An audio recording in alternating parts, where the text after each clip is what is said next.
Bienvenido a Apologéticos, el canal que defiende la fe con gracia. Te saluda tu amigo el pastor Yeuris Ferreira y me siento sumamente feliz, contento y alegre de poder llegar a ti con esta nueva entrega, esta propuesta de estudios bíblicos, defensa de la fe cristiana, respuestas a preguntas. Así que por favor, suscríbete a nuestro canal, deja un me gusta, un comentario y ayúdanos a crecer para gloria de Dios. También te invito para que visites nuestro canal de predicación Homiléticos, el canal que presenta la teoría y la práctica de la predicación cristiana. En el día de hoy, en Apologéticos, tenemos una entrega especial. En el 2020, la presentadora de televisión de República Dominicana, Karen Yapor, nos hizo una entrevista acerca del rapto secreto y la segunda venida de Cristo. Quiero invitarte para que puedas compartir con otros esta entrevista y que se pueda conocer la verdad sobre la segunda venida y el rapto secreto. Así que vamos a mirar esta entrega de Apologéticos, defendiendo la fe con gracia. Esperando que el pastor se conecte. Hola, pastor. Hola, ¿cómo estás, Karen? Muy bien, feliz de poder finalmente tenerlo con nosotros para que podamos aclarar muchas dudas con respecto al tema de hoy. Quiero agradecerles a todos los que se conectaron. Gracias por estar ahí. Todo el que está es porque obviamente les interesa este tema, pastor, y le agradezco por aceptar la invitación. Le voy a permitir a usted que se presente con todas las personas que están en sintonía en este momento. Bueno, muchas gracias, Karen, por esta oportunidad de poder compartir un poco el mensaje de la palabra de Dios. Gracias por la invitación. Gracias a todos los amigos que se están conectando, que han mostrado interés en este tema tan interesante, tan enigmático como la segunda venida de Cristo, que genera tantas preguntas. Bueno, me pediste que me presentara. Mi nombre es Yeuris Ferreira, soy de origen dominicano, trabajo en la ciudad de Nueva York ya por los últimos 13 años como pastor y como encargado del ministerio hispano de la conferencia de Nueva York. Estudié mis estudios de licenciatura en la Universidad Adventista Dominicana, en Bonao, República Dominicana, y mis estudios de posgrado, maestría, doctorados en estudios bíblicos, teología sistemática, entonces lo hice aquí en Estados Unidos. Felizmente casado, 2 hijos. ¡Ay, qué chulo! Excelente. Una vez poder ser parte de la Iglesia de Jesucristo y en este tiempo más llevar esperanza a las personas. Excelente, pastor. Le cuento que hay muchas de las personas que se preguntan y dicen, ¿de dónde le surgen estos temas a Karen? Bueno, pues siempre tenemos amigos, allegados, vecinos, gente muy cercana que de alguna forma te predica y te lleva el mensaje de Dios. Es por esto que en algún momento he escuchado muchos cristianos decirme, cuando me están dando el mensaje, presentarme una segunda venida de Cristo, pero también un rapto de los cristianos. Entonces, para que el público que esté en sintonía con nosotros sepa de qué vamos a hablar esta noche, es de la segunda venida de Cristo y del rapto, entre comillas, de los cristianos. Muchos sabemos, pastor, que el llamado rapto ha tenido un calificativo en muchas novelas, libros, películas, que de hecho han tenido éxito, pero la Biblia respalda este término de rapto de los cristianos. Entonces, esto es para que la gente sepa de qué vamos a hablar esta noche y es importantísimo que tengan con ustedes su Biblia a mano, pastor. Oh, gracias. Ya la gente... Excelente. A la gente le ha quedado muy claro que siempre que me surge una de estas ideas con estos temas, me asesoro de la mejor forma posible para poder presentarles a una persona, en este caso como el pastor que está con nosotros hoy, como el pastor que estuvo anteriormente con nosotros, capacitados en estos temas, para que no hablen con fundamentos y para que podamos disipar todas nuestras dudas de manera muy clara. Entonces, pastor, me gustaría que usted tenga la oración inicial para darle inicio a este tema de hoy. Bueno, permítame orar entonces. Muchas gracias, Señor, por tus bendiciones. Gracias porque en este tiempo de cuarentena nos permites abrir tu palabra para aprender más de ti. Te pido que bendigas los amigos que están entrando en la línea, que están entrando en el Instagram, en esta transmisión especial. Bendice a Karen, bendice a su familia, bendice su matrimonio, su esposo, su hijo. A nosotros también bendícenos y que tu palabra hoy sea expuesta con poder y este tema podamos explicarlo para gloria tuya y beneficio de las personas. En el nombre de Jesús. Amén. Amén. Recibí un sinnúmero de preguntas de todos mis seguidores vía DM y me encantaría que iniciáramos con una de esas, pastor. ¿Está bien? Tengo una pregunta por aquí. Todos hemos escuchado, pastor, alguna vez que Jesús volverá a la tierra. Así es. Pero, ¿qué razones bíblicas o no bíblicas tenemos para creer que esto va a ser así?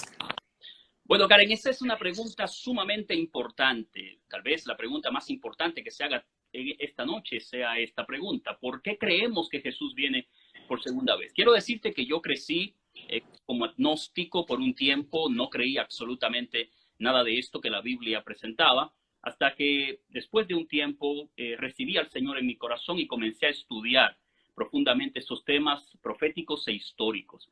Me he dado cuenta de que existen razones lógicas para creer que el Señor Jesús viene por segunda vez. La primera es muy simple, Karen. La primera es que la Biblia es un libro de profecías. Y usted dirá, bueno, todos los cristianos dicen eso. Eso no es tanto así. Por ejemplo, cada religión, cada gran religión en el mundo tiene sus libros sagrados. El Islam tiene el Corán. El budismo tiene el Tripitaka. El hinduismo los Vedas, el confucianismo, los 5 clásicos, y nosotros tenemos la Biblia como nuestro libro sagrado. Ahora, ¿qué diferencia existe entre esos libros y la Biblia? Muy marcada. Sí, ahora sí. Esto es técnico, amigos, así que no hay ningún problema. Estamos en vivo. Le decía, Karen, que la diferencia entre la Biblia y estos libros, ¿cuál es? Simple y sencilla. La Biblia contiene profecías, estos libros no contienen profecía. ¿Y qué es una profecía? Una profecía es nada más y nada menos que la predicción de un evento futuro o hablar de parte de Dios. La Biblia dice que Dios no hará nada sin que lo revele a sus siervos, los profetas. La Biblia tiene 35% de la Biblia es profecía. Y la palabra profecía viene de un término griego que se divide en 2 partes. Profemi, pro es hablar antes, femi, hablar o hablar de antemano. Es la expresión, hablar de antemano. Entonces, te decía que la Biblia tiene 30% de la Biblia es profecía. Lo interesante es que las profecías de la Biblia se han cumplido todas se han cumplido. Más de 2000 profecías del Antiguo Testamento, nosotros encontramos cumplimiento de ella en la historia. Y esto es muy importante, Karen, porque no es adivinación, no es ambigüedad. Hoy en día se habla mucho de, por ejemplo, profetas como Nostradamus, que en el año 1755 escribió un libro llamado Profecías, pero Nostradamus lo que dio fue ambigüedades, no profecías. Él era astrólogo y decía algo, escribía algo, y la gente, después que el evento pasa, viene y busca y lo compara y dice, esto se parece a esto, esto se parece a aquello, por lo tanto lo que Nostradamus dijo se cumplió. Eso no es así, eso no es profecía. La Biblia, cuando habla de profecías, Karen, presenta nombres, lugares, fechas, circunstancias que se cumplen de forma exacta. Por ejemplo, te puedo mencionar algunas profecías de la Biblia que se han cumplido de forma exacta. Ezequiel capítulo número 26 presenta la profecía de la caída del reino de Tiro. En el versículo 12 al 14 se cumplió, lo podemos ver en la historia. Isaías capítulo 44 y capítulo 45 presenta la caída del reino de Babilonia por mano de un hombre llamado Ciro. Y esta profecía se dio en el 740 y la caída de Babilonia fue en el 539, un 13 del mes de octubre, 200 años antes. Y 200 años se dio el nombre del general que iba a conquistar la ciudad y cómo la iba a conquistar, 200 años antes. Número 3, puedo presentar la profecía Daniel capítulo 2, el levantamiento y la caída de los grandes imperios, 4 monarquías y el surgimiento de las naciones europeas. Fueron predichas en Daniel capítulo 2 y todo se ha cumplido tal cual la Biblia lo presenta. Otra profecía, Daniel capítulo 9, versículo 24 al 27, nos presenta la profecía. 500 años antes del Mesías venir, se había profetizado su llegada y se cumplió justamente como Daniel lo predijo en Daniel capítulo 9, versículo número 24 al 27. Otra profecía, Génesis capítulo número 15, habla acerca del tiempo que la nación judía iba a estar en Egipto esclavizada. Llegado el tiempo, se cumplió la profecía tal cual la Biblia presenta. O sea, si tú me preguntas por qué yo creo que Cristo viene por segunda vez, lo creo porque la profecía más importante de la Biblia es la segunda venida del Señor Jesucristo. Y si todas las profecías del Antiguo Testamento y del Nuevo Testamento se han cumplido al pie de la letra, eso me da garantía de que la profecía de la segunda venida, lógico, también se cumplirá. Si yo he encontrado, Karen, cumplimiento exacto de todas las profecías de la Biblia, más de 2000 profecías, no tenemos el tiempo esta noche para hablar de todas ellas, pero más de 2000 profecías que se han cumplido. Y no son ambigüedades como lo que pasa con los Simpsons, ¿no? Yo no sé si tú has visto que la gente dice, oh, que los Simpsons predicen tal cosa. Ambigüedades. No, la Biblia no es ambigüedad, es hecho real, fecha, nombre, circunstancias, lugares que podemos corroborarlo en la historia. Entonces, en primer lugar, yo creo que Cristo viene porque este libro me muestra un Dios que predice el futuro, según Isaías capítulo número 42, versículo 9, e Isaías capítulo 44, versículo 7. Dios es el único que conoce el futuro y Él lo da a revelar. Esa es la primera razón. La segunda razón, Karen, por la cual yo creo que Cristo viene por segunda vez, es que Cristo vino una primera vez. Así es. Mira, Karen, no importa si tú eres agnóstico, si eres ateo, si eres cristiano, si eres creyente, has comenzado tu vida cristiana o eres un buscador. Cada persona que vive en la tierra es consciente de que en esta tierra, en la historia, vivió un hombre llamado Jesucristo, que murió en la cruz, que resucitó y que formó un movimiento. Y eso no lo creemos solo porque la Biblia lo dice, Karen. Mira, historiadores antiguos, romanos, que eran enemigos del cristianismo, y judíos, testificaron de la existencia de un hombre llamado Jesucristo, que murió en la cruz en el año 31 y que formó un movimiento llamado la Iglesia Cristiana. Dígase historiadores como Cornelio Tácito, como Suetonio, como Talos, como Josefo, como Plinio el Joven. Todos estos historiadores de la antigüedad escribieron y dejaron testimonio de la existencia de un hombre llamado Jesús. Ahora, mira que esto es interesante, Karen. Las dos fiestas más importantes que se celebran en la humanidad, Semana Santa y la Navidad, una conmemora la muerte de Cristo y otra el nacimiento de Cristo. Es cierto. La historia está dividida en dos partes, un antes y un después de Cristo. O sea, no importa si tú eres ateo, agnóstico, cristiano, tú tienes que entender que en esta tierra vivió un hombre llamado Jesucristo. Ahora, la pregunta es, ¿quién era ese hombre? ¿Quién era ese hombre? Mira, Karen, la Biblia dice que Jesús cumplió en su vida más de 300 profecías en su vida. Por ejemplo, Karen, mira, se profetizó la forma de su nacimiento en Isaías capítulo 7, versículo 14. Se profetizó el lugar de su nacimiento en Miqueas capítulo 5, versículo 2. Se profetizó el astro que iba a anunciar, o la estrella que anunciaría su nacimiento, en Números capítulo 24, versículo 17. Se profetizó la forma, cómo iba a morir y cómo iba a ser enterrado. Más de 300 profecías. ¿Qué significa esto, Karen? Escúchame bien qué significa. Un estudioso de Harvard hizo un estudio sobre probabilidades. ¿Qué porcentaje puede haber de que alguien cumpla en su vida 8 predicciones? O sea, que se hagan 8 predicciones sobre Karen y que se cumplan. ¿Sabes tú cuál es la probabilidad? Escúchame bien cuál es la probabilidad. La probabilidad es que llene el estado de Texas o República Dominicana de monedas de 25 centavos a 1 metro de altura, señalicen una de esas monedas, la tiren en algún lugar, manden un ciego a buscarla y que desde el primer instante él la levanta. Esas son las probabilidades de que alguien cumpla 8 predicciones. Karen, Jesús no cumplió 8, 5, 6, más de 300 predicciones cumplió Jesús. Entonces, Karen, si las profecías que hablaron de que Cristo vendría por primera vez se cumplieron todas, eso me da garantía a mí, Karen, de que las profecías que hablan de que vendrá por segunda vez también se cumplirán. Si él vino la primera vez y hay evidencias históricas, no solamente en este libro, porque la gente puede pensar, la gente piensa, oh, los cristianos solamente se guían por, y es verdad, nos guiamos por la Biblia, pero nuestra fe es racional, es lógica. No es solamente creemos porque la Biblia lo dice, pero también hay evidencias históricas que confirman que la creencia que tenemos no surgieron de la nada, sino que surgieron de una forma por revelación, pero también son lógicas, son razonables. Entonces, en resumen, Carlos, ¿por qué yo creo que Cristo viene por segunda vez? Número uno, lo creo porque las profecías se han cumplido, todas las de la Biblia, indicando que esta es la segura palabra profética.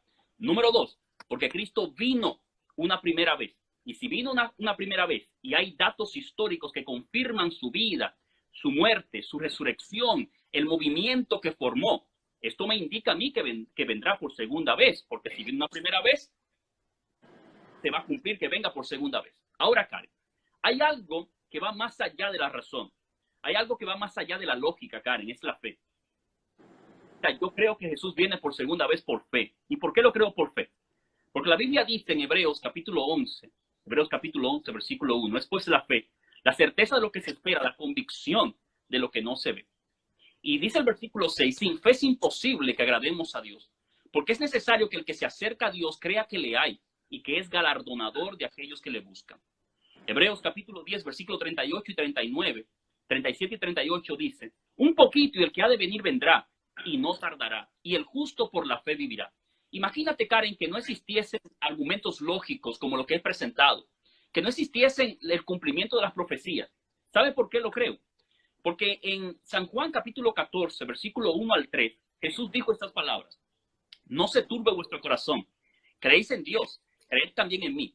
En la casa de mi Padre muchas moradas hay. Si así no fuere, yo os lo hubiera dicho.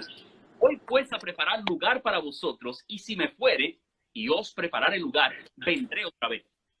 O sea, Jesús prometió volver otra vez. Es una promesa, encima de todo, es una promesa. Es una promesa, Karen. Y terrible. Escúchame bien, Karen, dos cosas interesantes. Mientras estaba leyendo los comentarios que te colocaron en tu chat, alguien dijo, este tema da miedo, lleven algo de esperanza. Mira, dos cosas interesantes. La Biblia presenta, Karen, más de 7,000 promesas de parte de Dios. Para ti y para mí. Más de 7,000. Y la promesa más grande de las Escrituras es que Cristo viene por segunda vez. Y las promesas de Dios se han cumplido y esta se va a cumplir. Ahora, escúchame bien esto, qué interesante. Cristo comenzó diciendo, no tengan miedo, no tengan miedo. O sea, el hecho de esta creencia, la segunda venida, no me debe dar temor, no me debe dar miedo. Y la palabra no temas en la Biblia, Karen, se menciona 365 veces. Y esto no es por casualidad. 365 días tiene el año. Para este tiempo, wow. Dios me dice, no tengas miedo. Para cada día de mi vida, Dios me dice, no tengas miedo. ¿Pero por qué? Porque me ha dado una promesa. Me ha dado una promesa especial. Vendré otra vez. Mira, Karen, yo estoy aquí en Nueva York, en el centro de la pandemia, en el epicentro mismo de todo este problema. Cada día me llaman hermanos de la iglesia que han perdido seres queridos. Y yo quiero decirte la forma como ellos me llaman. Con tristeza, pero me dicen, ¿sabes qué, pastor? Yo tengo esperanza. Tengo la esperanza de que Cristo viene por segunda vez. Uno de los libros que yo he leído más especiales después de la Biblia se llama El hombre en busca de sentido y lo escribió Víctor Frank. Víctor Frank presenta una cita en este libro que dice así: todo aquel que tiene un porqué para vivir puede resistir cualquier cómo. O sea, cuando tú tienes una esperanza, una razón en la vida, Karen, tú puedes resistir cualquier cómo. Los cristianos en esta situación vivimos en fe porque tenemos la promesa segura de que Cristo viene por segunda vez. Entonces, para no cansarte la respuesta, Karen, porque la he hecho un poquito larga. En resumen, ¿por qué creo que Cristo viene por segunda vez? Número uno, porque la palabra profética de la Biblia se ha cumplido y puedo mirarlo en la historia. Número dos, porque Cristo vino la primera vez y esto es una garantía de que vendrá por segunda vez. Y número tres, lo creo por fe, porque es mi esperanza. y en los momentos difíciles de mi vida y de aquellos que nos están escuchando, cuando pareciera que todo se acaba y parece que no hay a dónde ir, qué bueno es mirar al cielo y decir como dijo Job, yo sé que mi Redentor vive. En medio de la situación, el Señor vive. Por eso yo creo, Karen, que Cristo viene por segunda vez.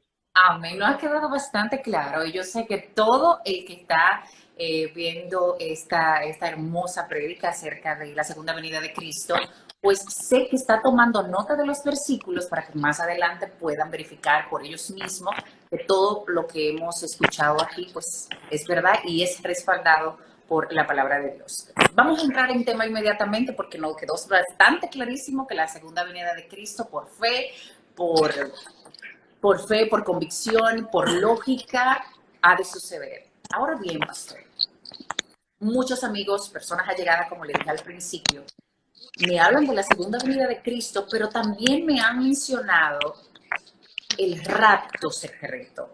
¿Qué es el rapto? Bueno, Karen, esa pregunta es profunda y quiero comenzar diciendo lo siguiente. Mira, Karen, me gustaría dejar dos cosas claras y con tu permiso, y te agradezco esta oportunidad que me has dado. Primero, no quisiera que cuando termine este live la gente diga, el pastor Yeuri dijo. No, porque no es el objetivo. En realidad, yo quiero que usted entienda que la Biblia dice. Aquí no estoy, yo estoy siendo el medio por el cual la Biblia está hablando así. En segundo lugar, Karen, puede ser que como cristianos uno tenga ciertas diferencias doctrinales. A mí no me hace eso más cristiano que otra persona. Ni el objetivo aquí es yo levantarme y apalear a una persona con las escrituras. El objetivo de mi vida, y es lo que le pido a Dios, yo no sé si tú viste la película de Denzel Washington llamada El Book of Eli, donde él dice, defendiendo la Biblia, él dice, pasé tanto tiempo defendiendo la verdad que me olvidé de lo más importante, que era vivir como el libro me enseñaba. Y esto es lo que yo quiero en mi vida, vivir como el libro me enseña. Pero hay verdades que deben ser presentadas a la luz de las escrituras. Y esta es una que la voy a presentar con todo amor y con todo respeto. Vamos a comenzar por lo más básico, Karen, por lo básico. El rapto. ¿Qué es el rapto? Todos los cristianos estamos de acuerdo que Cristo viene por segunda vez. Si eres católico, si eres protestante, si eres bautista, si eres metodista, si eres adventista, todos aquellos que creemos en Cristo, nosotros tenemos la convicción de que Cristo viene por segunda vez. Esto es natural en todas las iglesias. El credo católico lo dice y la declaración de fe más popular en la iglesia protestante, la declaración de Westminster, también lo dice. Ahora, ¿dónde está la diferencia? No es en la creencia de que viene, sino cómo viene. ¿Cómo viene? ¿Cómo es la forma que Cristo viene? Entonces, hay dos posiciones. Una es que Cristo viene de forma literal y la otra es que viene de forma secreta o en un rapto. La creencia del rapto, Karen, es ese postulado, esa enseñanza que dice que la segunda venida de Cristo está dividida en dos fases. La primera fase, Él arrebata a la iglesia de forma secreta. Después pasan 7 años donde los que no sean salvos quedarán en la tierra para recibir una segunda oportunidad de salvación. Después de 7 años, donde esté gobernando, según esta doctrina o esta teoría, esté gobernando el anticristo, después de 7 años de tribulación, Cristo volverá a la tierra de forma visible con su pueblo para iniciar el milenio.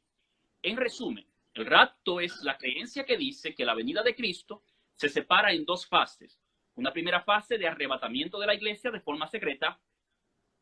7 años pasan, Cristo viene entonces en una tercera venida sería, y después el milenio. Ahí está más o menos resumida de forma fácil la doctrina o la creencia del rapto. Ahora bien, si a mí me dijesen, presente en puntos lo que los defensores del rapto creen, para aquellos que llevan nota, lo presentaría de esta forma. Número 1, la creencia de que la iglesia será arrebatada de forma secreta. Número 2, la creencia de que la iglesia no va a pasar por un tiempo de tribulación. Número 3, la creencia de que el anticristo se levanta después del arrebatamiento de la iglesia o del rapto y que pasan 7 años él gobernando.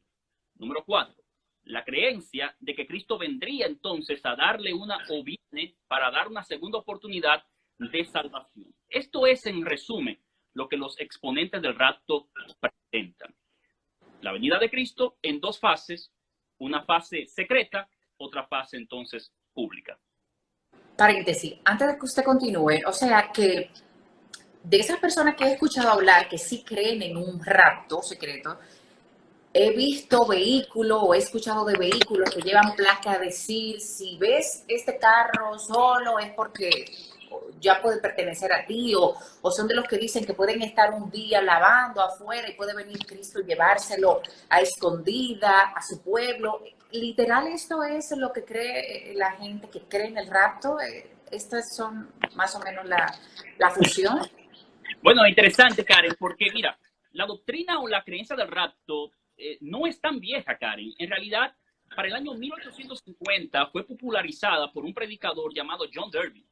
Y John Derby popularizó en Inglaterra y en Estados Unidos esta teoría. Un discípulo de él llamado Cyril Scofield fue tan impactado por esta creencia que él decidió en su Biblia colocar notas, y en el año 1909 se publicó una Biblia que los amigos pueden corroborar en Google, llamada la Biblia de Scofield. Y desde allí entonces, 1909, se ha venido presentando esta creencia o este postulado sobre el rapto secreto. Ahora mira, Karen, durante todo el tiempo atrás, estoy hablando de los apóstoles, los padres de la iglesia, que fueron los sucesores de los apóstoles, y la reforma, no se enseñó la creencia de que Cristo vendría a arrebatar la iglesia de forma secreta, ni que su venida estaba dividida en dos facetas. ¿Cuándo esta creencia tomó esa fuerza? ¿Cuándo tomó esa fuerza? En el año 1997, dos pastores norteamericanos, llamados Phil LaCaille y Jerry Hemken, ellos escribieron una serie de novelas que los amigos pueden corroborar esto, se llaman Dejado Atrás o Left Behind en inglés. Esta serie de novelas es una ficción acerca de la segunda venida de Cristo.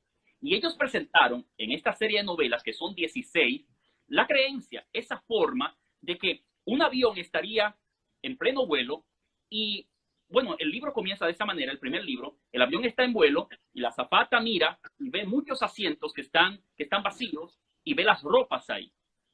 Imagínate tú. Y esto se popularizó con una película que también se hizo basada en los libros. Lo interesante, Karen, es lo siguiente. Mira eso. Y los amigos que me están escuchando, me están viendo en este momento. Mira esto, Karen. El 61% de los cristianos cree en el postulado del rapto secreto. Aproximadamente el 61%. O sea, la mayoría de los cristianos que viven hoy aceptan este postulado como la real interpretación de la segunda venida de Cristo. Ahora bien, Karen, yo quiero ser lo más sincero posible y quiero ser lo más respetuoso posible. El hecho de que la mayoría crea una cosa no hace a una verdad más verdad. O sea, la verdad, para ser verdad, necesita el voto de la mayoría. La verdad es verdad porque es verdad. Eso es ontológico. Entonces, el hecho de que la mayoría crea una cosa no la hace. No la hace, ¿verdad? No la hace, ¿verdad? Entonces, el rapto secreto tiene algo que es de ficción, porque se basa, mucha de sus creencias, o se ha popularizado a través de ese tipo de argumentos donde un carro estará en plena vía y si el conductor es cristiano, él sale de forma inesperada, el carro seguiría y los que estén ahí, bueno, se estrellaría. O sea, es este postulado más ficticio que real. Esto es en grosso modo lo que ellos proponen. La pregunta es, ¿tiene base bíblica esto? ¿Tiene base bíblica? Pregunta, profesor. Levanto la mano para que siga en esa misma línea. ¿Por qué Mateo 24:30 dice lo siguiente, pastor? Entonces estarán dos en el campo, uno será llevado y el otro será dejado. ¿Cuál es la correcta interpretación de este texto? Muy bien, Karen. Mira, para darte la interpretación de ese versículo, me gustaría solamente, de forma rápida, por amor a todos los que nos están mirando acá, es lo siguiente. La palabra rapto no aparece en la Biblia. ¿No aparece en la Biblia? No aparece en la Biblia, no aparece en la Biblia. Los proponentes del rapto usan la palabra rapto como sinónimo de una palabra que sí aparece en la Biblia, que es la palabra arrebatamiento. Arrebatamiento. aparece en 1 Tesalonicenses capítulo 4, versículo 17. Y esta palabra, arrebatamiento, ellos la usan, entonces la usan como sinónimo de la palabra rapto, pero la palabra rapto no aparece en la Biblia. Okay, los que creen en el rapto usan a lo menos 3 versículos para hablar de este postulado, de esta creencia. El primero es el que te mencioné, 1 Tesalonicenses capítulo 4, versículo 17. Y lo voy solamente a leer por amor a las personas que nos están mirando, porque allí dice: luego nosotros, los que vivimos, los que hayamos quedado, seremos arrebatados juntamente con ellos en las nubes para recibir al Señor en el aire, y así estaremos para siempre con el Señor. Cuando tú lees este versículo, Karen, inmediatamente la gente dice: oh, allí está, seremos arrebatados. Mira, Karen, somos testigos todos de algo. Una conversación editada no tiene ningún valor jurídico. O sea, ahora mismo pueden tomar esta conversación, cortar en pedazos, pegar pedazos de aquí y de allá y colocarnos o ponernos a decir cosas que nunca dijimos. Efectivamente. Tú puedes estudiar la Biblia como lo hacía Thomas Jefferson, que tomó una tijera y cortó los textos que a él le gustaban y hizo lo que se conoció como la Biblia de Jefferson. Una Biblia de él, donde él tomó textos que a él le gustaban. Bueno, mira, Karen, cuando tú estudias la Biblia, tú que eres una buscadora y estás buscando la verdad de la Biblia, debes entender que la Biblia tiene un método de interpretación, y es que la Biblia hay que leerla en su contexto. Los predicadores, estudiosos de la Biblia, tienen un dicho que dice: un texto fuera de su contexto es un pretexto. ¿Qué es un contexto en la Biblia? Un contexto es lo que está antes y lo que está después del texto que tú estás leyendo. Todo texto que tú lees, para tú darle una interpretación, Karen, una interpretación sana, correcta, teológicamente y bíblicamente, tú debes leerlo en su contexto. Ahora bien, nota esto. La palabra arrebatamiento que se usa aquí, esa misma palabra se usa en Apocalipsis capítulo 12, versículo 5. Y habla de que Jesús, el Hijo, fue arrebatado para Dios y su Padre. Fue arrebatado. En otras palabras, escucha, Carlos, lo mismo que pasó con la iglesia o que pasó con Cristo va a pasar con la iglesia. Ahora bien, cuando Cristo fue arrebatado, en Hechos capítulo número 1, versículo 11, dice que los apóstoles se quedaron mirando al cielo mientras 2 ángeles descendieron y le dijeron estas palabras: varones galileos, ¿qué hacéis mirando al cielo? Este mismo Jesús que habéis visto irse al cielo, cuando él fue arrebatado, según la Biblia, igual como será la iglesia, los apóstoles le vieron ir. O sea, no fue arrebatado en secreto. No fue en secreto. No fue en secreto. Ya tenemos eso primero. Ahora, cuando tú lees este texto del arrebatamiento aquí en 1 Tesalonicenses, capítulo número 4, versículo 17, si tú lees el texto que está antes, vas a encontrar algo interesante, porque dice el texto anterior, dice así: porque el mismo Señor, con voz de mando, con voz de arcángel y con trompeta de Dios, descenderá del cielo, y los muertos en Cristo resucitarán primero. Karen, de forma sencilla, yo no veo aquí nada secreto, porque me dice con voz de mando, con voz de arcángel y con trompeta de Dios. O sea, no tiene nada de secreto, ¿eh? No veo un arrebatamiento secreto. Aquí yo veo algo completamente público. Interesante, Karen, interesante. La Biblia fue escrita en griego, el Nuevo Testamento, el Antiguo Testamento en hebreo y arameo. Las 3 palabras que se usan en el Nuevo Testamento para hablar de la segunda venida de Cristo son 3 palabras interesantes: epifanía, parusía y apocalipsis. Estas 3 palabras presentan un evento público, no un evento secreto. Ahora, dada esa explicación, porque ellos usan ese texto, los defensores del rapto, para hablar de ello, vamos al texto que tú me mencionaste, que es Mateo capítulo 24. Exacto, es Mateo 24:30. Mateo 24:30. Mateo, en realidad, el texto aparece 2 veces. Aparece en Mateo y en Lucas. Parece que hubo una pequeña confusión con la pregunta allí, porque donde aparecen en la parte 30 es en Lucas capítulo 17. En Mateo aparece en el capítulo número 40. Entonces dice así: Entonces estarán dos en el campo, dos en el campo. Uno será tomado y el otro será dejado. Dos mujeres estarán, dice, moliendo en el molino. La una será tomada y la otra será dejada. Bueno, cuando la gente lee esto, dice Pastor Ferreira, no hay forma que usted me pruebe a mí de que la gente no será raptada de forma secreta. Pastor, no hay forma. Es más, en Lucas capítulo 17, versículo 32 en adelante, agrega algo más. Dice, dos estarán en una cama. Uno será tomado y otro será dejado. Karen, si tomamos ese texto así, si lo tomamos así, decimos sí, es secreto. Pero tú recuerdas lo que te dije, cómo se lee la Biblia. Se lee en su contexto. En su contexto. Lo que está antes Y después. lo que está después. La pregunta que yo hago, ¿de qué está hablando Jesús aquí? Anteriormente, ¿de qué Jesús estaba hablando? Si leemos solamente unos versículos antes, vamos a encontrar, Karen, la explicación correcta de este texto.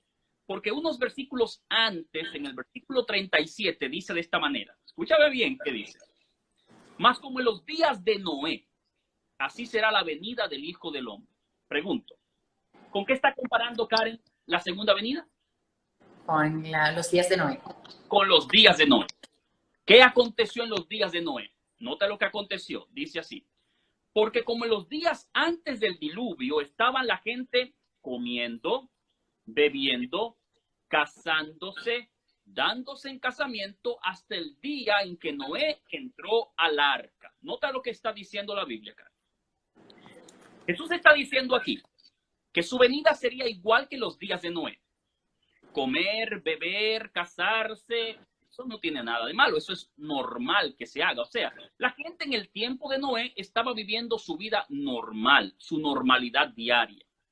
Ahora, dice el versículo 39, y no entendieron hasta que vino el diluvio y se los llevó a todos. Así será también la venida del Hijo del Hombre. Entonces, nota lo que Jesús está diciendo, Karen, acá. Jesús está diciendo que para el tiempo de Noé, Noé predicó, construyó el arca que Dios le mandó, él y su familia entraron, hizo la invitación, la gente estaba bebiendo, comiendo, casándose, dándose en casamiento, vino el diluvio y todos los que no respondieron al llamamiento, dice que el diluvio vino y se los llevó a todos. Ese es el contexto. Ahora Jesús dice, entonces estarán dos en el campo, uno será tomado y otro será dejado. Explicamos. Lo que Jesús está diciendo aquí es que lo mismo que pasó para el tiempo de Noé, que existieron dos grupos, los salvos y los perdidos, eso mismo va a acontecer para su segundo advenimiento. En Estados Unidos hay tres partidos: demócrata, republicano y independiente. Si tú no eres ninguno de los dos, tú marca independiente. En la vida espiritual no existe esto, Karen. O tú eres del grupo de los salvados o tú eres del grupo de los perdidos. Interesante, Karen.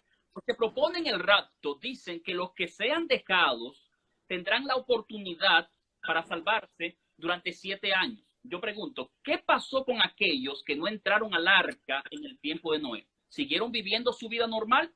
No. Fueron talados. Dice la Biblia que vino el diluvio y se los llevó a todos. O sea, no continuaron una vida normal.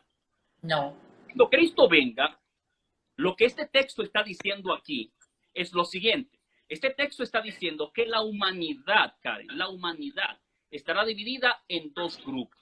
En dos grupos. Y puede ser que hasta en una misma casa, donde dos personas estén durmiendo juntos, una pareja de esposo, uno sea salvo y otro no. Indicándome que la salvación no tiene nada que ver con afiliación religiosa o familiar, sino con la decisión que tomamos de seguir al Señor. Esta es la interpretación en el contexto de este texto. No que alguien será raptado y llevado de forma secreta. No es lo que la Biblia está diciendo, bajo ninguna circunstancia. Hay un texto bíblico, no recuerdo dónde es, pero usted me ayudará a aclararlo, que menciona y dice que cuando Cristo venga, todo ojo le verá. Oh, claro que sí, Pues claro si que sí. todo ojo le verá, entonces eso contradice un poco lo del arrebatamiento para algunos solamente. Mira, Karen, ese texto es muy clásico para hablar de la segunda venida de Cristo. Estamos en Apocalipsis capítulo 1, versículo 7. Dice el texto, lo voy a leer de forma literal. ¿Qué dice el versículo? Apocalipsis 1:7. Noten que tengo mi Biblia aquí conmigo. Dice así, he aquí que viene con las nubes y todo ojo le verá. Todo ojo le verá. Todos los linajes de la tierra harán lamentación por él. Sí, amén. Nos dice aquí, todo ojo le verá. O sea, vuelvo al punto. ¿Es secreto esto? No es secreto.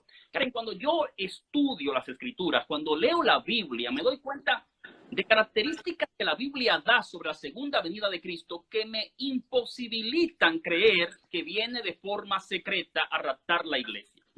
Por ejemplo, está este texto. Dice que será visible.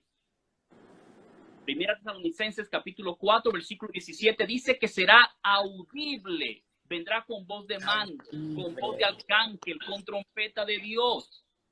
Más que esto, Mateo capítulo 24, versículo 32, Karen, dice que vendrá con poder y grande gloria, con sus ángeles.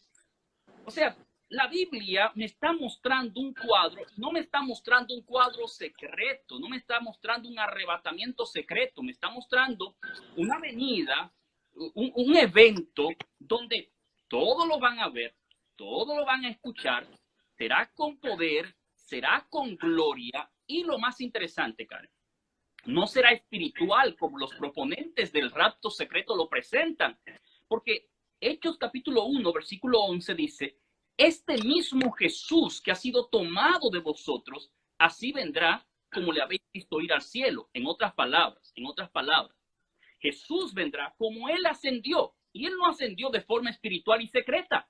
Él ascendió de forma literal y lo vieron. O sea, si tú unes todas las evidencias que te estamos dando en esta oportunidad, llegamos a una conclusión. ¿Cuál es la conclusión? La venida de Jesucristo será literal. Literal. Yo quiero decirte algo, Karen, si me lo permite, porque en este conversatorio a veces uno se Lo escuchamos, lo escuchamos. Cosas que son tan interesantes. Lo escuchamos. Algo. Mira qué pasa, Karen. ¿Cuál es el problema de este estipulado? Hay dos problemas que yo veo acá. Y uno de ellos es, mira, y me da mucha pena decir esto. Tal vez en su buena intención, las personas que creen esto no se están dando cuenta de algo. Cuando tú dices que aquellos que se queden cuando la iglesia sea arrebatada tendrán una segunda oportunidad, tú estás dando una licencia a las personas de no aceptar la verdad, tal como la Biblia dice, en el ahora, en el momento. Incluso te va más allá.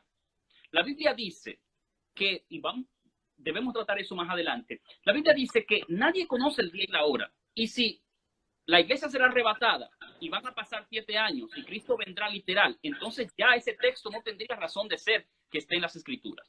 O sea, ¿qué te digo? Hay que tener cuidado, porque en la sinceridad de uno, hablar de cosas y tal vez de uno escuchar y decir, wow, qué bien predica el pastor, qué bien habla el pastor, mira, lo que habla me convence. No es tanto lo que el pastor dice, no es tanto lo que yo estoy diciendo. Mira, yo quisiera, y es mi deseo, es mi oración que esta noche, tú anotes todos los textos que te he dado y vayas a tu Biblia.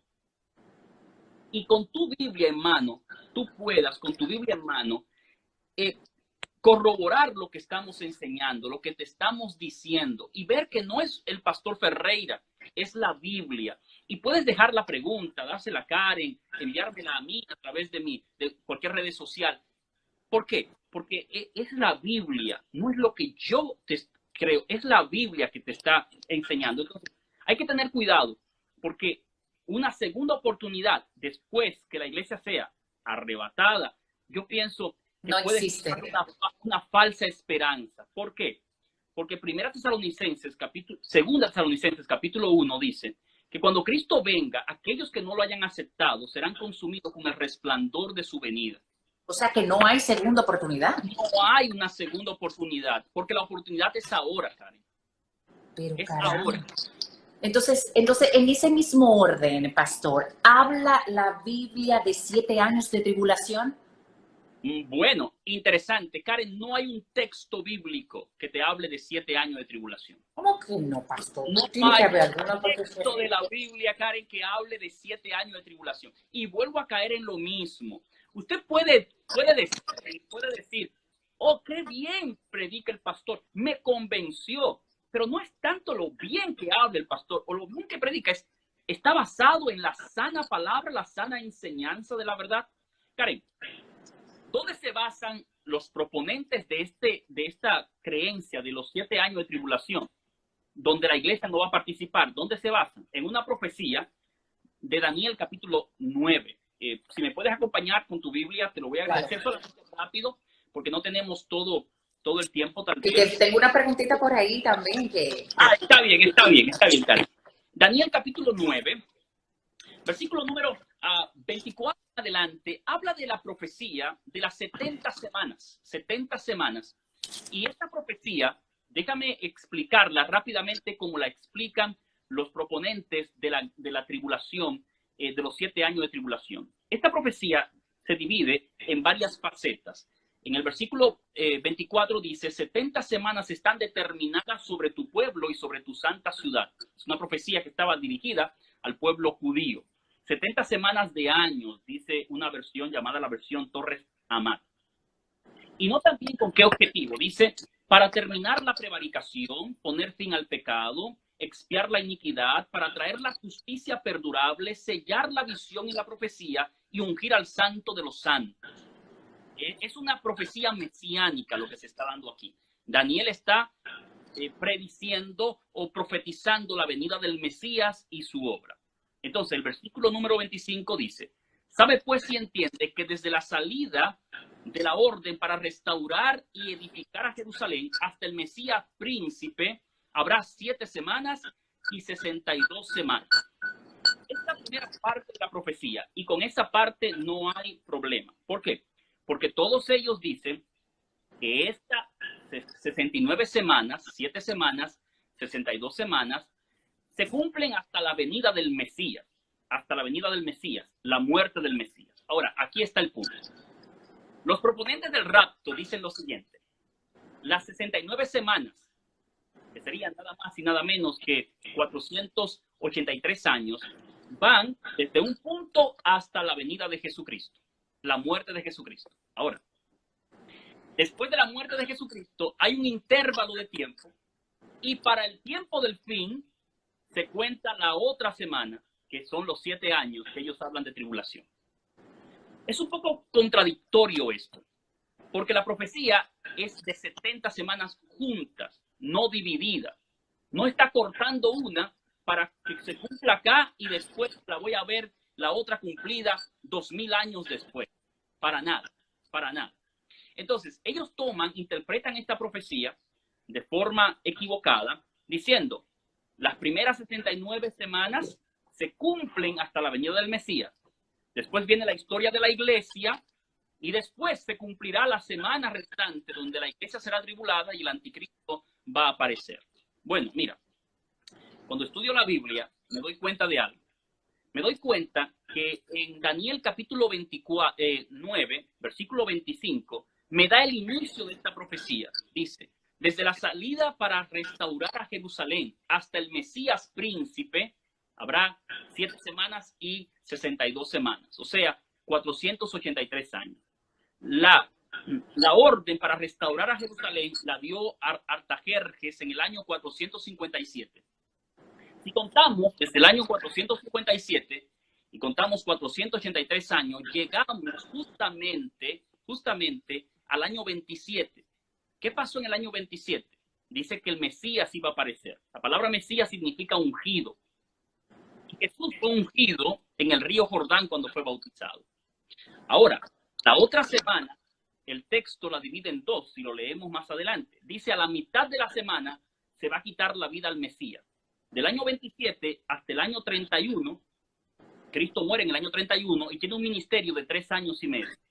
A la otra mitad, dice el texto, se va a confirmar el pacto a muchos.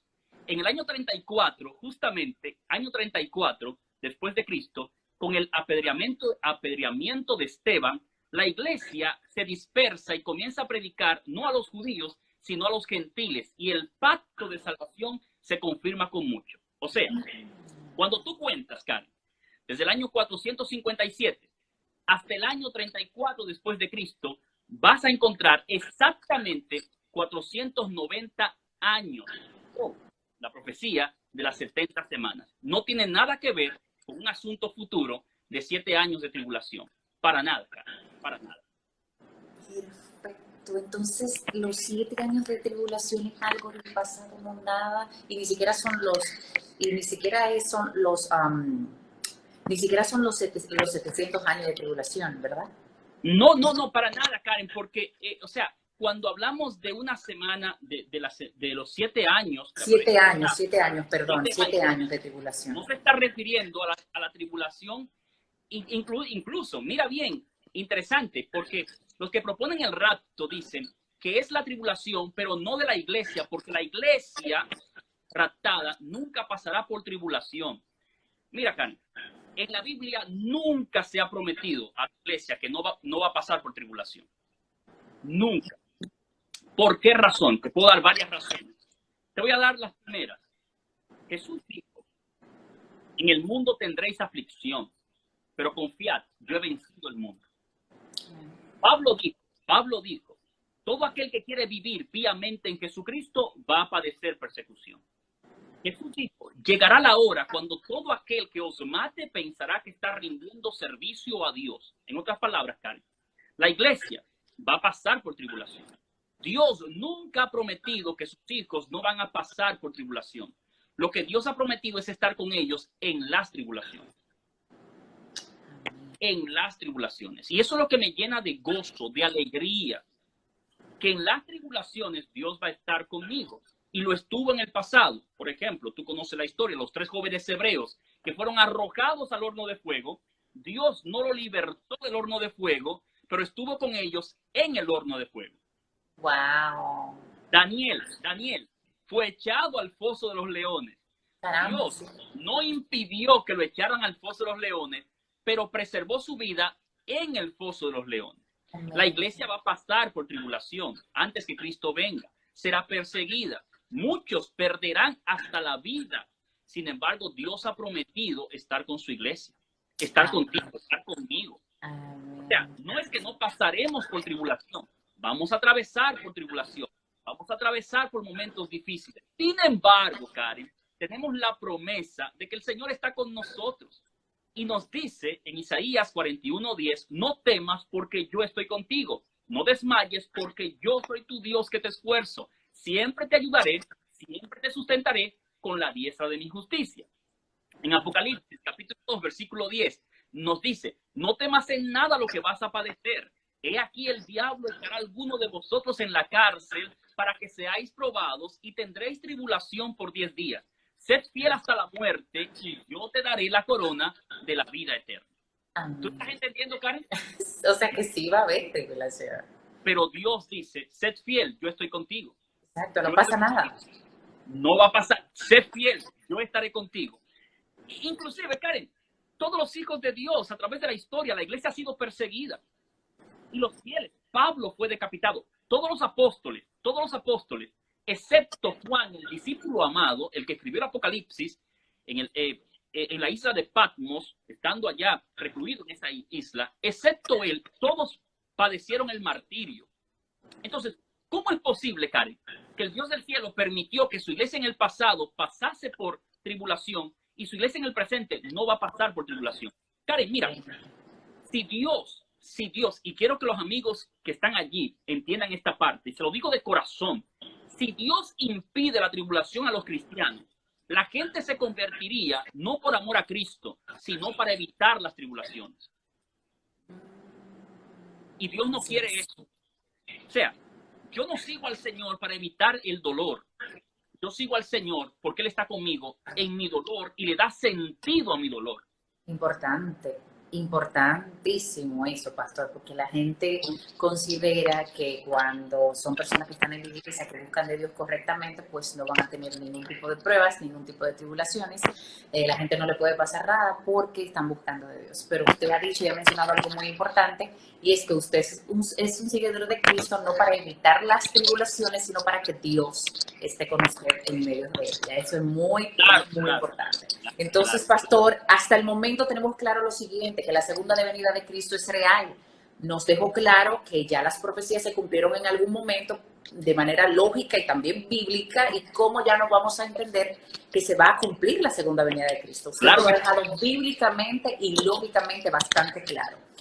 Según la Biblia y el famoso arrebatamiento de los cristianos, que como dije al principio ha tenido éxito en novelas, en películas, y de alguna forma suena hasta interesante, pero bíblicamente no encontramos un respaldo para creer en esto. O sea que indiscutiblemente, pues al no encontrar ningún respaldo bíblico, más bien tener 2 o 3 textos bíblicos que pudiéramos utilizar para respaldar esto, usamos el contexto completo de la Biblia, y es donde nos damos cuenta que ese texto queda inválido al momento de leer el texto completo, porque ya nos enfocamos en saber a qué realmente se refiere. Claro, incluso, Karen, mira, un texto que se usa mucho es segunda de Pedro 3:10, que el Señor viene como ladrón, como ladrón. Dicen, oh, el Señor viene como ladrón. Ve, viene secreto. Karen, ya creo que tú sabes bastante la técnica o el método de interpretación de la Biblia, que es, cada vez que lees un texto, ¿qué debes leer? Lee el contexto. Lo que está antes, lo que está después es lo que debe leer. Y mira esto, Karen, qué interesante este texto que la gente usa para decir que Cristo viene como ladrón y que viene secretamente. Dice así, segunda de Pedro 3:10. Dice así, porque el día del Señor vendrá como ladrón. Hasta ahí se queda, dice, como ladrón. Sigue diciendo, ladrón en la noche, en el cual los cielos pasarán con gran estruendo, y los elementos ardientes serán deshechos, y la tierra y las obras que en ellas hay serán quemadas. Yo pregunto, Karen. No tiene mucho de secreto, pastor, ¿no? ¿Qué tiene de secreto? No tiene nada de secreto. No tiene mucho de secreto. Entonces, cuando tú dices, ¿pero qué significa que Cristo viene como ladrón? Bueno, significa que viene de forma inesperada. Que no sabemos la hora, ni cuándo, ni inesperada, justamente eso. Mateo 24 usa la misma metáfora del ladrón. Paréntesis, pastor. En un segundito se va a caer el live, pero le exhortamos a todos los que están en sintonía que vuelvan a conectarse para que le demos una finalidad con broche de oro a este tema. Se va a caer en un minutito porque Instagram me da solamente 45 minutos. Entonces le exhorto que por favor se vuelvan a conectar para que finalicemos el tema con las últimas preguntas que tenemos. Están bastante interesantes. Entonces, pastor, me decía... Bueno, rápidamente, te decía que Jesús usó la misma metáfora en Mateo capítulo 24, en este caso el versículo 43, diciendo lo siguiente. Dice así, velad pues porque no sabéis a qué hora ha de venir vuestro Señor.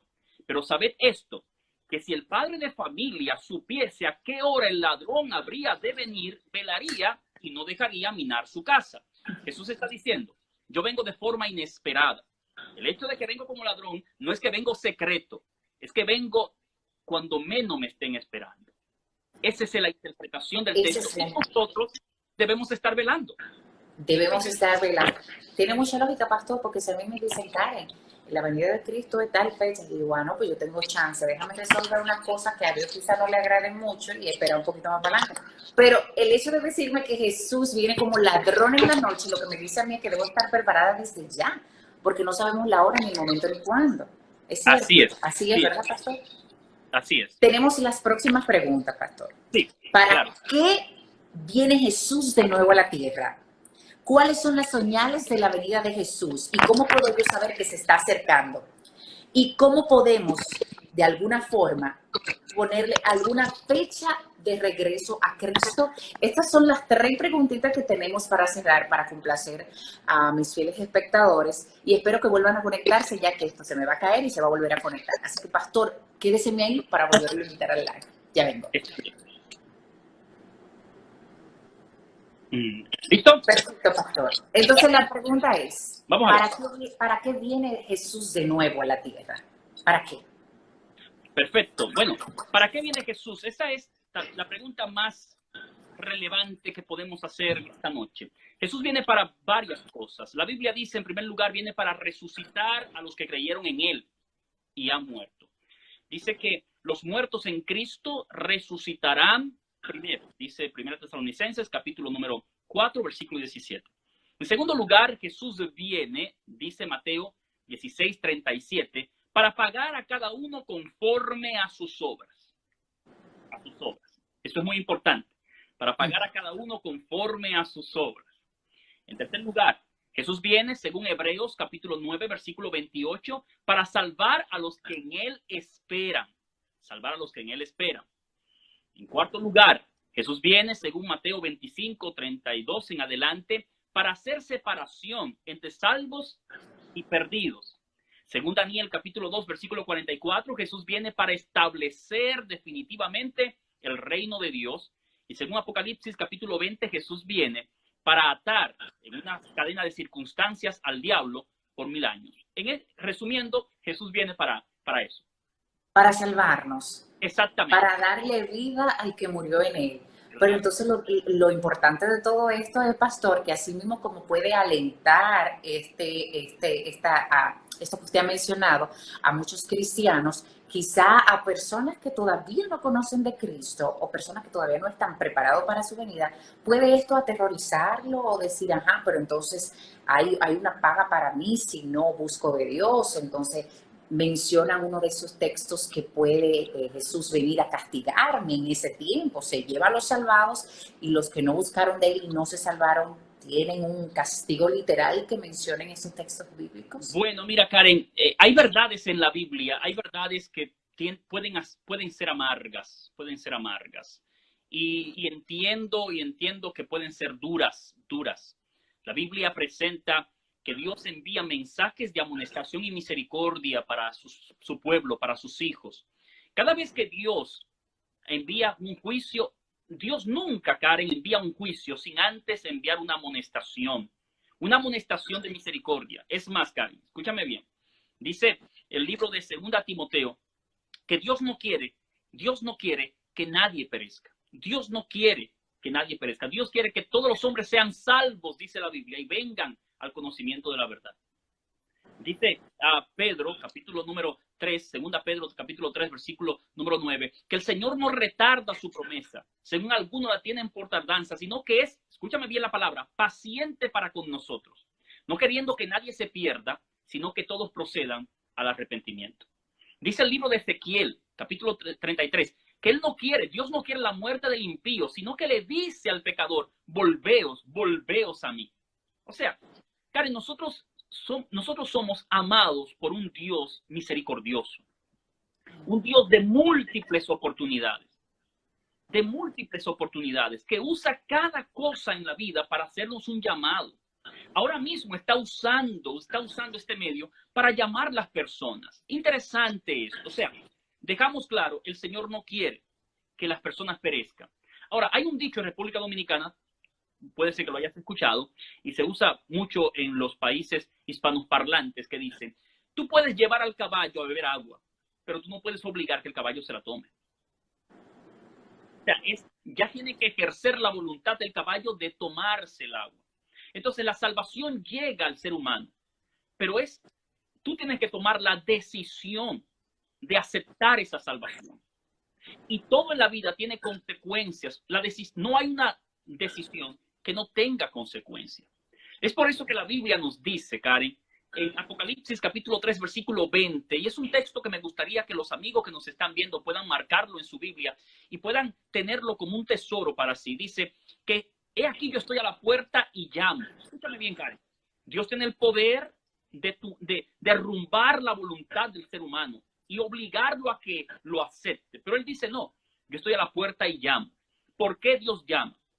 Karen, porque en el altar del corazón, Dios es tan caballero que respeta tu decisión y mi decisión.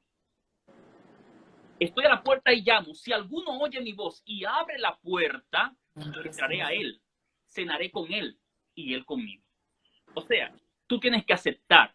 Si tú no aceptas, si tú rechazas, si tú haces como, bueno, Jerusalén, hay un texto en Mateo 23, es un texto hermoso de parte de Jesús, donde Jesús le dice a la ciudad de Jerusalén, escúchame bien, Karen, este texto, cómo Jesús lo dijo con voz quebrantada: Jerusalén, Jerusalén, que matas a los profetas y apedreas a los que te son enviados.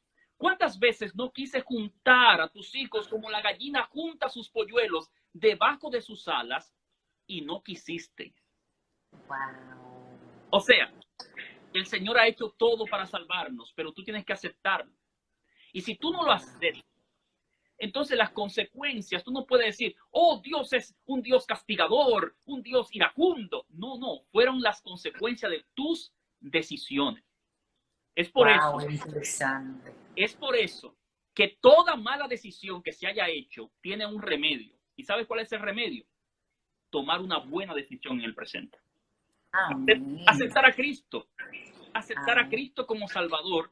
Y Él dice, nos librará de la ira venidera. Así que no hay que temer a este asunto. Pastor, ¿cuáles son las señales de su venida? ¿Cómo puedo yo saber que Jesús se está acercando? Muy buena pregunta, Karen. Interesante. Podemos pasar tal vez el resto de la noche solamente en esta pregunta. Mateo 24, Marcos capítulo 13, Lucas capítulo 21. Voy a dejarlo allí para que lo puedan estudiar nuestros amigos y puedan devorar esos textos. Mateo 24 presenta a lo menos 5 señales que indican que Cristo viene pronto. A lo menos 5 señales. Voy a ser rápido con ellas. La primera es en el mundo religioso. Jesús dijo que antes de su venida, dice Mateo 24, vendrían muchos en mi nombre diciendo, yo soy el Cristo, y a muchos se engañarán. El engaño religioso, Karen, se ha extendido de forma sorprendente. No voy a entrar en ese tema, no es el tema, pero a lo mejor en el futuro puedas tratarlo con algún otro pastor. Lo tenemos que tocar, Se ha extendido la predicación de el evangelio de la prosperidad. Incluso, Karen, la propagación de personas reclamando identidad divina. En Estados Unidos anualmente se levantan más de 1,600 personas diciendo que ellos son Jesucristo. Y tenemos ejemplos como David Koresh, como Jim Jones y como otros. Incluso hace un tiempo atrás se levantó un hispano llamado Jesús Miranda diciendo que él era Jesucristo y tenía más de 100,000 seguidores. Y sorprendente. O sea, Jesús dijo que antes de su venida habría engaños en el mundo religioso o señales en el mundo religioso. Segundo, Jesús habló de señales en el mundo político. Jesús dijo, oiréis de guerra y rumores de guerras. Esas son las segundas señales que Jesús presenta. Hemos sido testigos, Primera, Segunda Guerra Mundial. Después de la Segunda Guerra Mundial se habló de paz. Paz no ha habido. Se ha derramado más sangre después de esto. La guerra del Golfo, la guerra después, la guerra contra el terrorismo, las guerras tribales, las guerras contra las guerras que se hacen en los diferentes lugares de revolución. O sea, tenemos derramamiento de sangre cada vez. En tercer lugar, Jesús habló de señales en el mundo natural. Jesús dijo allí mismo que habría hambre, pestes y terremotos antes de su venida. Noten bien, amigos, número 1, señales en el mundo religioso. Número 2, señales en el mundo político. Número 2, señales en el mundo natural. Hambres, pestes y terremotos. Los terremotos han ido en aumento. Las enfermedades están populando hoy como nunca. Seguimos. Jesús dijo que habrían señales en el mundo social. Jesús dijo, antes de mi venida, será como en los días de Noé. ¿Cómo vivía la gente? Indiferente completamente. Indiferente completamente. Sumido completamente en su vida egoísta. Ahora, la última señal que Jesús presentó, que es la más importante, porque todas estas señales anteriores, Jesús dice, habrán guerras, rumores de guerra, pestes, terremotos, pero aún no es el fin. ¿Cuál es la señal que presenta el fin y la cercanía de la venida de Cristo? Bueno, Karen, dice que es la predicación del evangelio. Dice Mateo 24:14, y será predicado este evangelio del reino para testimonio a todas las naciones y entonces vendrá el fin. La predicación del evangelio.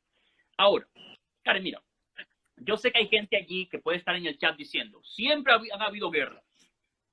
siempre han habido terremotos, siempre han habido engaños, siempre el mundo moralmente ha ido detrás de la maldad más que detrás de la justicia. Es verdad, eso es verdad.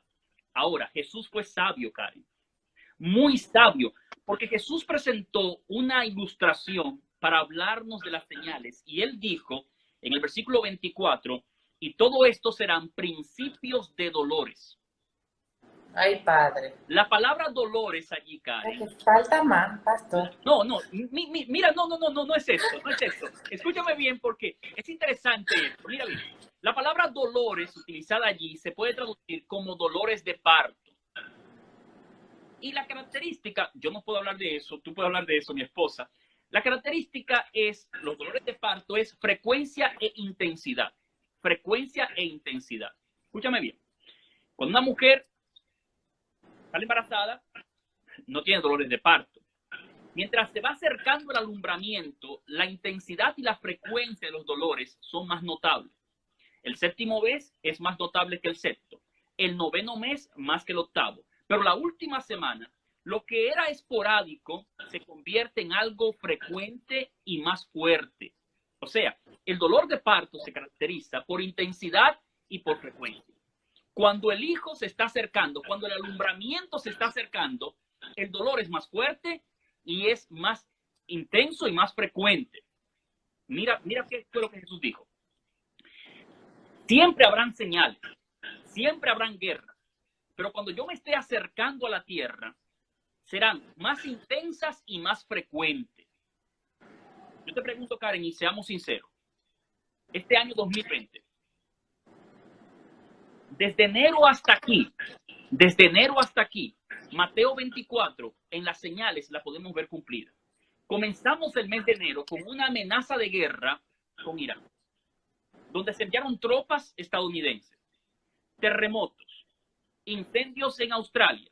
Y para rematar todo, nosotros estamos más de un mes en cuarentena por una peste, una pandemia que se ha regado en el mundo, que ha puesto de rodillas a los gobernantes y a la ciencia. Yo te pregunto, Karen, ¿no es eso frecuencia e intensidad?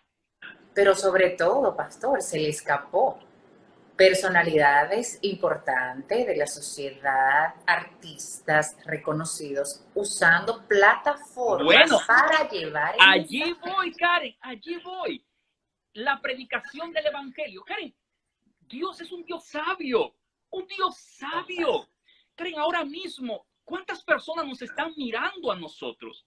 ¿Cuántas personas han abierto la puerta de su vida, de su teléfono, de su casa, para escuchar a alguien hablarle de este mensaje? ¿No es esto una señal cumplida para nosotros hoy? O sea, todo esto está indicando que el Hijo, que el alumbramiento, que la venida ya está ahí, porque vemos la intensidad y la frecuencia. Y yo doy gloria a Dios, Karen, de verdad, porque yo quiero irme a hogar. Quiero estar con mi Señor para siempre. En verdad, es mi deseo, es mi anhelo, es mi anhelo. Pues nos ha quedado bastante claro que las señales están de que la venida de Cristo se acerca. Pastor, para terminar, ¿tendremos una oportunidad de arrepentirnos después de la venida de Cristo? Bueno, Karen, no tendremos oportunidad. La venida de Cristo será el evento que pondrá fin al dolor, al pecado, que pondrá fin a todo este sistema de maldad, que pondrá fin a todo lo que hoy conocemos y nos dará una nueva oportunidad en el sentido de que viviremos los salvados con el Señor para siempre, con Él en el reino de los cielos, y después que Él establezca su reino, después de 1000 años, cuando venga a la tierra y establezca su reino en la tierra. Mira, Karen, la oportunidad es ahora, amigos. Ahora es la oportunidad. La Biblia es clara, la Biblia es específica, es categórica y vemos a Dios llamándonos, diciendo, ¿saben qué? Si ustedes escuchan mi voz, no endurezcan el corazón. Ahora es el tiempo aceptable, dice la Biblia. Ahora es el día de la salvación. Y esto es interesante, Karen, porque una de las preguntas decía si podemos saber el día y la hora de la venida del Señor. Mateo 24:36 dice de esta manera, pero el día y la hora nadie sabe. Nadie sabe. Mira, Karen, se han hecho más de 24 intentos fijando fecha para la segunda venida de Cristo. Más de 24, puedo mencionar algunos. Por ejemplo, el Papa Inocencio III dijo que Cristo vendría después de 666 años después del establecimiento del Islam. No pasó. El Papa Silvestre II dijo que vendría para el año 1000. No pasó. Guillermo Miller, un predicador bautista, dijo que vendría para 1844. No aconteció. La profecía que se dio de Michael Nostradamus, que dijo que vendría para 1999, no pasó. Pat Robertson, el presidente de la coalición cristiana, dijo que vendría para el año 1982, no pasó. Harold Camping presentó 2 fechas, en el año 94 y en el 2011, no aconteció. El año 2000 dijeron que era el fin del mundo con el I2K, no aconteció. En el 2012 se habló del calendario maya y que era el fin del mundo, no pasó. ¿Por qué? Porque el día de la venida del Señor es un misterio, nadie lo sabe. ¿Y por qué lo dejó así? ¿Por qué lo dejó así? Porque mira, Karen, Dios no quiere que la gente le sirva por miedo. Dios no quiere que le sirvamos por miedo. Dios quiere que le sirvamos única y exclusivamente por amor. Lo que debe moverme a mí a amar al Señor y amar su venida no es el miedo. La Biblia dice que el amor echa fuera el temor, porque en el perfecto amor no hay temor.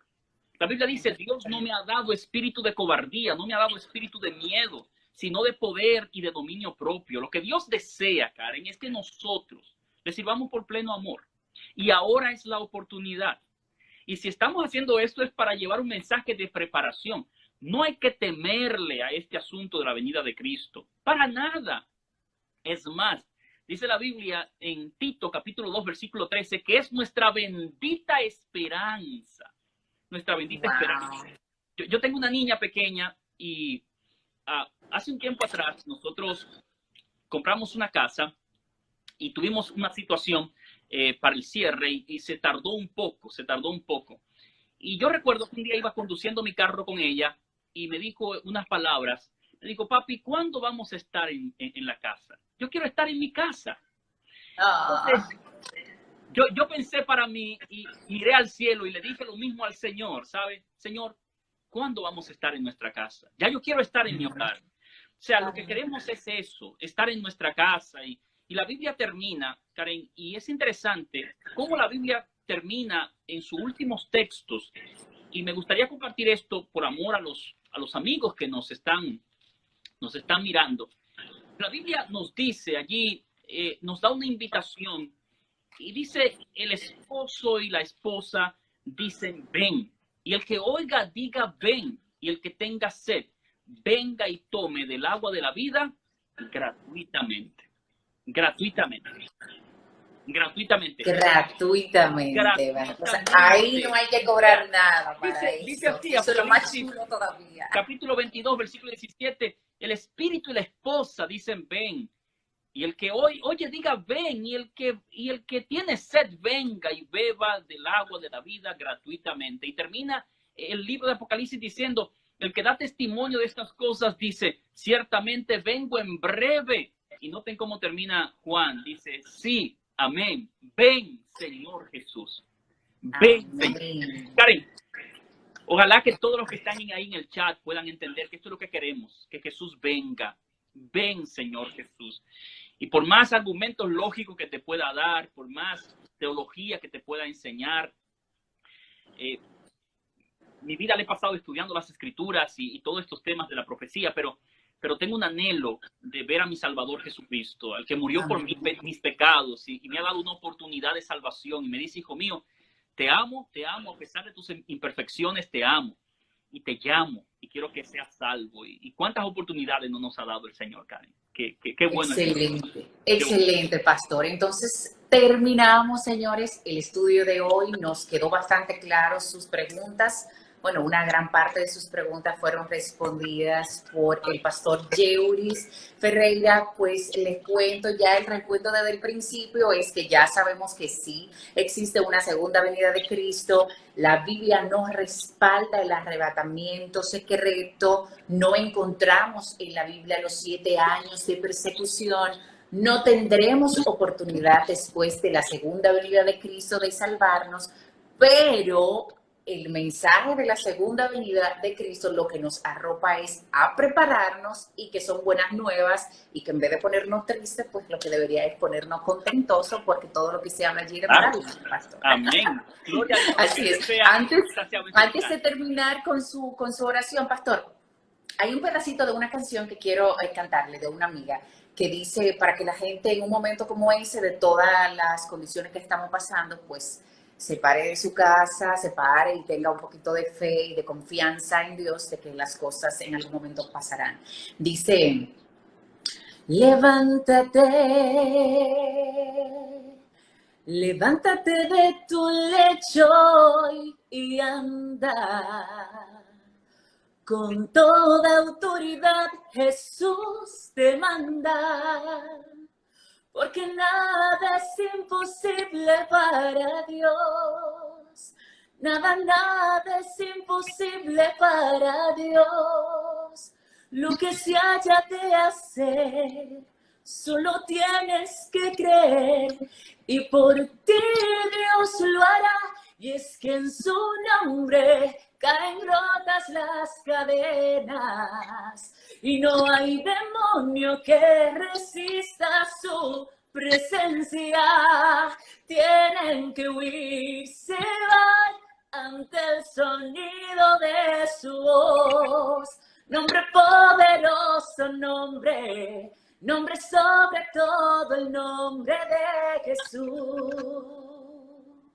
Eso es una letra de una amiga muy querida. Gloria a Dios, gloria a Dios. Y es muy linda, esa canción se lo comparto. Ahora, pastor, vamos a orar para terminar. Gracias, Karen, muchas gracias por la invitación. Oramos por ti, por tu familia, por tu hijo, por tu esposo. Que el Señor siga bendiciendo y abriendo puertas para que la palabra del Señor siga corriendo y siendo glorificada. Gracias por la invitación. Gracias a usted. Bueno, para servirte siempre, siempre para servirte y que el Evangelio corra, que es lo que queremos. Y amigo, usted recuerde, esta verdad no es para darnos miedo, es para prepararnos para el encuentro con nuestro Señor y Salvador Jesucristo. Voy a orar. Señor y Dios, gracias, gracias, gracias por todo lo que haces. Gracias por la oportunidad que nos das de salvación en Cristo Jesús. Te pido que en esta hora puedas bendecir a cada persona que se ha conectado a esta transmisión. Algunos de ellos están pasando por situaciones bien difíciles. Algunos de ellos deben estar ansiosos o deprimidos, tal vez con sentimientos o pensamientos tenebrosos. Yo te pido que la sangre de Jesucristo, la sangre del Cordero, pueda darle ese perdón, esa renovación y esa oportunidad que ellos necesitan. Sobre todo, Señor, permítenos prepararnos para el encuentro contigo. Permítenos, oh Dios, basar nuestra fe en la palabra, en la Biblia y vivir para lo que tú deseas, para gloria de tu nombre. Bendice a Karen, bendice a su familia y que este esfuerzo que se está haciendo para esparcir la luz de la verdad pueda tener fruto para vida eterna. Ayúdanos a prepararnos para tu venida en el nombre de Jesús. Amén. Amén. Amén. Gloria a Dios. Muchas gracias por su tiempo, pastor. Gracias. Un abrazo. Bendición. Y estamos en contacto, más Amén. que agradecidos. Así que adiós, Gracias. chicos. Gracias por conectarse a todos. Se les quiere. Chao. Amén. Amén. Bye.